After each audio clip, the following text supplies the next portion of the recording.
Maybe একটা টুপি নিলেন, মেবি একটা আমব্রেলা নিলেন, মেবি একটা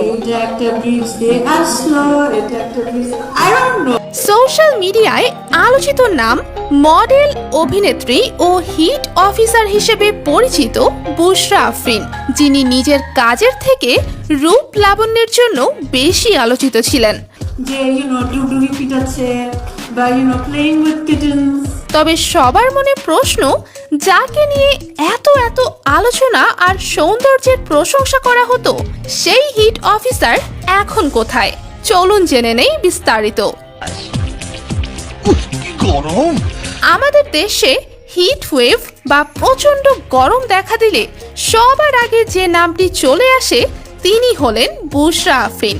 তবে তার এই পরিচয়ের বাহিরেও তিনি একজন মডেল ও অভিনেত্রী।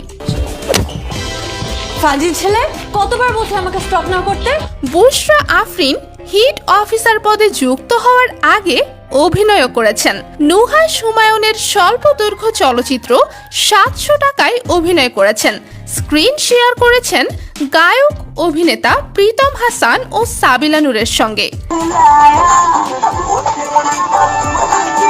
শুধু এখানেই শেষ নয়, দেশের শোবিজ অঙ্গনে যে বুশরা দীর্ঘ পথ পাড়ি দিতে চেয়েছেন তার চিহ্নও পাওয়া যায়।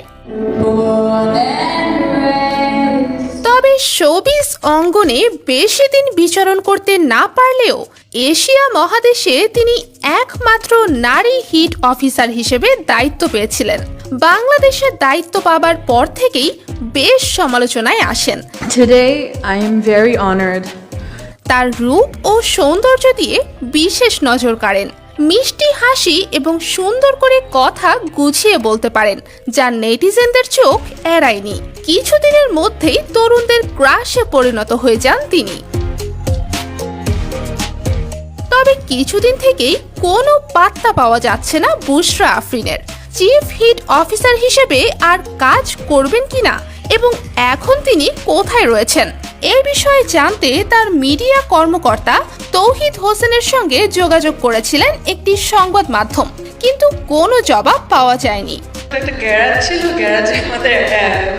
প্রসঙ্গত, কানাডায় গ্লোবাল ডেভেলপমেন্ট স্টাডিজে লেখাপড়া করা বুশরা বাংলাদেশে বেসরকারি উন্নয়ন সংস্থা শক্তি ফাউন্ডেশনে একজন নির্বাহী হিসেবে কাজ করছেন। এটা আমাদের বাংলাদেশের জন্য গর্ব যে আমাদের একজনকে এশিয়ার মধ্যে চিফ হিট অফিসার হিসেবে বেছে নেওয়া হয়েছে।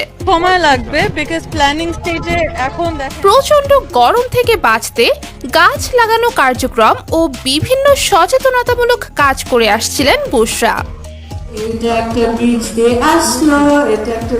তো ভিউয়ার্স, একজন অভিনেত্রী ও হিট অফিসার হিসেবে বুশরা আফরিনকে আপনার কেমন লাগতো এবং তাকে মিস করবেন কিনা তা অবশ্যই কমেন্ট করে জানাতে ভুলবেন না।